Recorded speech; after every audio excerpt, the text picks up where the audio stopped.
Blu-rays. Yeah, they came and left.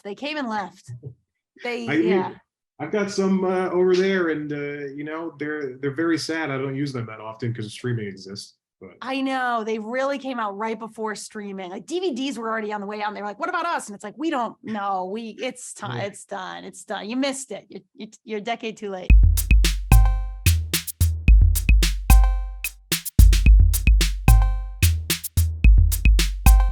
Okay, Alyssa, how's it going? Hi, Chad. Good. How are you?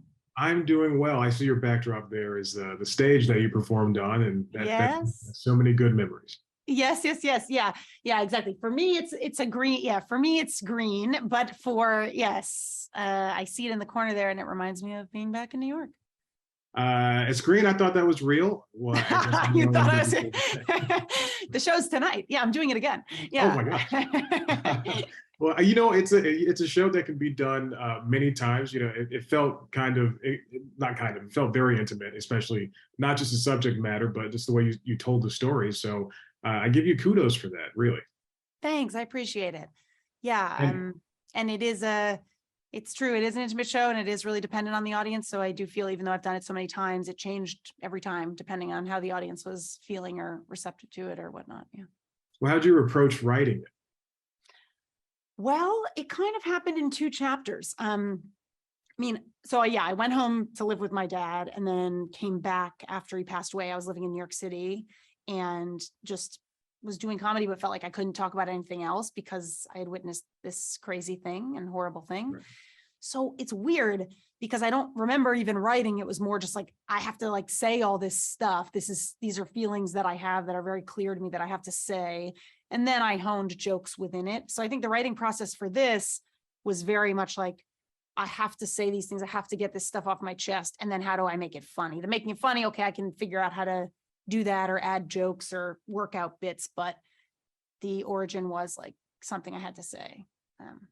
Yeah, and I think it's very smart that you don't have to, even when there are parts where there were jokes and there are parts where there weren't. You didn't feel like there was a need to force something in there, especially towards the middle where you get to the actual death part, and there's like this well of emotion that's just pouring out over the audience. Everybody's deathly silent, and then you walk down to the middle of the auditorium, and there's an empty seat, and then you have that interaction, and that kind of just like breaks all of that tension.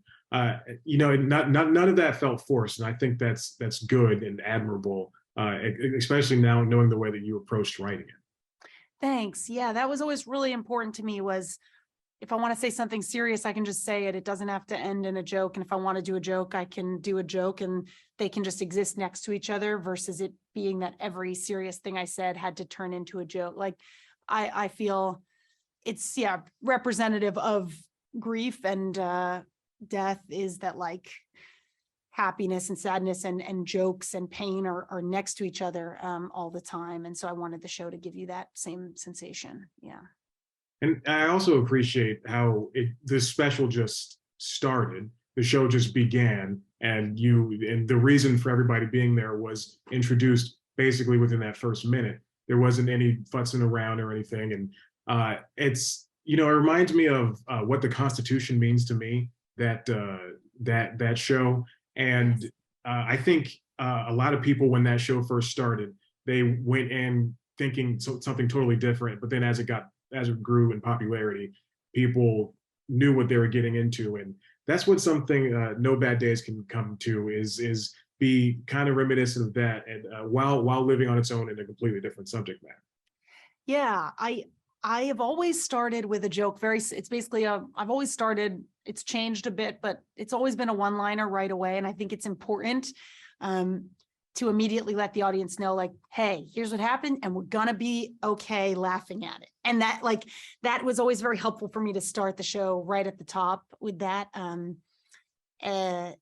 That piece, and then similarly going into the audience after that soft moment was always very important to me.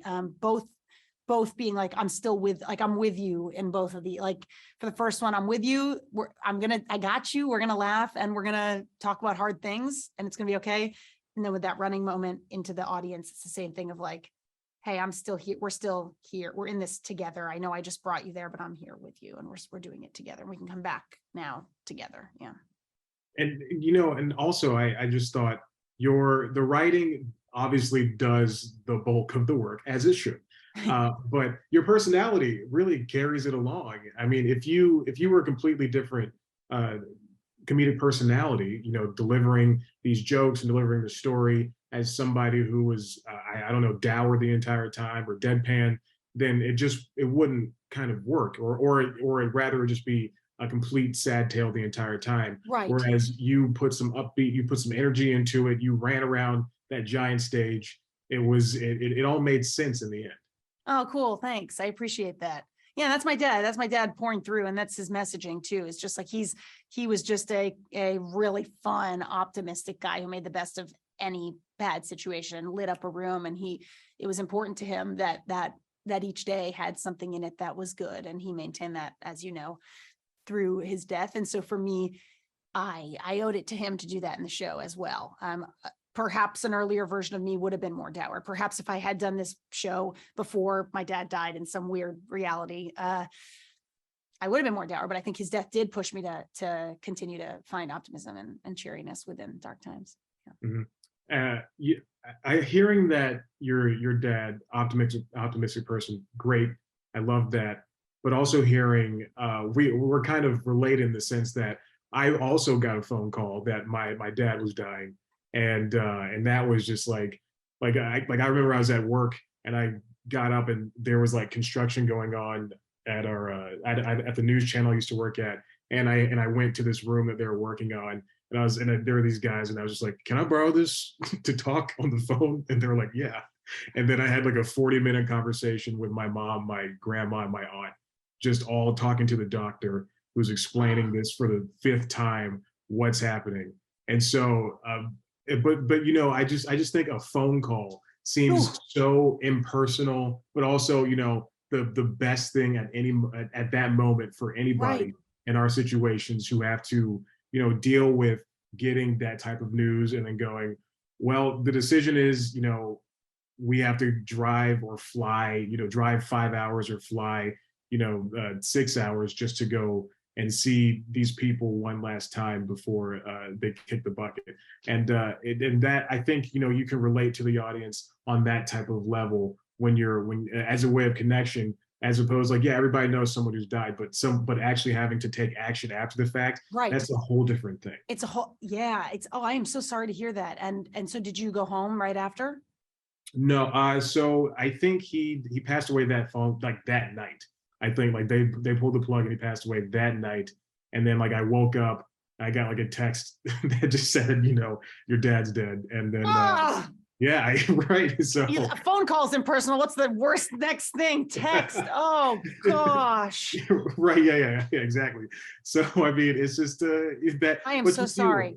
Thank you. And I'm sorry for your loss as well. Thanks. And, but you deal with it and you roll with it, and then as you did, you put it into a way that you can understand it, which is doing a comedic take. Totally. Yeah. And that the whole phone thing, it's an interesting point. It's like, it is also very death and grief. It's like your normal day is happening, and then this thing that normally is just your phone delivers this message that changes your whole life. And then now you're stuck with your whole reality is the same because it's on the phone. Yeah. You go back to your job, the construction workers are there. It's all the exact same, but this fundamental tectonic shift has just happened. And then you have to just carry that. And that's heavy. It's a heavy thing to carry while you continue normal life. And so I think talking about it and sharing it with audiences and letting audiences share with me has been such a gift because it's heavy and we're all carrying it. And so to be able to lighten it up a little and connect with someone on it, it's nice. Yeah. Now, had you always been that open on stage? No, not at all. I did a lot of misdirects, and I talked about, I guess I talked about boys, but it wasn't even, it was like Tinder. I had a lot of Tinder jokes, I remember. And yeah, I was not open on stage yet because I was just trying to be funny at that point. I didn't have much to say. And then this was like, I have to say this. I have to talk about this. And now I am very personal in my comedy and my art. So it pushed me there. And I think that's a good change in that direction for somebody. Definitely. It's sad that it had to come that way, but Right. it's a very good push for you in order to find your voice on stage. And now you can take that into the other parts of the entertainment world, whether it be Right. in your acting career, or if you go and on stage, or if you continue doing shows like this, which Totally.